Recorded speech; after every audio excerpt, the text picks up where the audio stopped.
Fatarhani borok phai hastini fake PRTC senamui SSC ni GD constable ni chakri naharmani party mungno shejawoi phashala astobal thungno klabus kango khadumani phunok laika hastini shikla shikli ro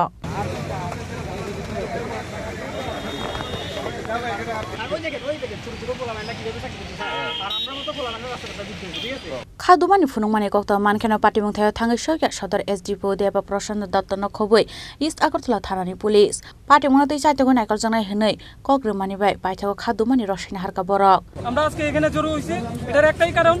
আমরা যে বহিরাগত যে স্টেটের আমরা ত্রিপুরা লাগি একটা নির্দিষ্ট vacancy এটা আমরা শুধু ত্রিপুরা লাগি রিজার্ভ থাকে ঠিক আছে এটা ইউপি বিশেষ করে ইউপি আর বিহারের কিছু ক্যান্ডিডেট আয়া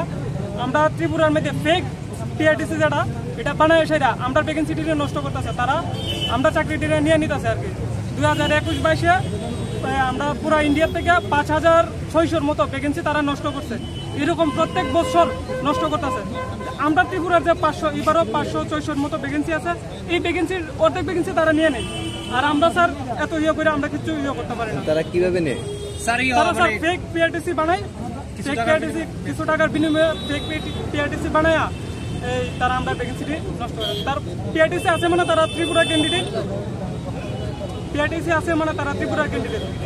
এটা কয়ে মানে তারা ত্রিপুরার কয়ে এই করে আর কি আবেদনটা করে ওইটা সেটা আমরা পিআরটিসি ভ্যাকেন্সিটা নষ্ট করে চক্রের মাধ্যমে টাকা দিয়ে ঘুষ খাইয়ে 1 লাখ 1.5 লাখ টাকা দিয়ে পিআরটিসি অর্থাৎ জমিতে চাকরি বের করে নিয়ে ত্রিপুরার ছেলে মেয়েদের ভবিষ্যৎ অন্ধকার করে তারা চাকরিগুলো নিয়ে নিচ্ছে এইভাবে তো করলে আমাদের ত্রিপুরা তো এমনিই নিচে রয়েছে আরও নিচে রয়ে যাবে তো আমরা মাননীয় মুখ্যমন্ত্রী এবং মাননীয় মন্ত্রী শ্রী সংসদের মহোদয়কে আমরা জানাই যে আমাদের এই দাবিটা দেখতে এটার দিকে এসএসসি জিডি যে বহিরাগত ছাত্ররা এখানে এসেছে এটার দিকে নজরটা রাখুন আমরা চাই আপনারা যে লাস্ট পরীক্ষা দিয়েছেন বহিরাগত কীরকম ছিল বহিরাগত তো প্রচুর ছিল মানে গতবার চাকরি পেয়েছে টোটাল 100 জন বহিরাগত তাহলে তুমি ভাবো যে কতটুকু রয়েছে না হলে 3000 টাকা Raja Koragol Nishimi Pranami Koktum Chini Korang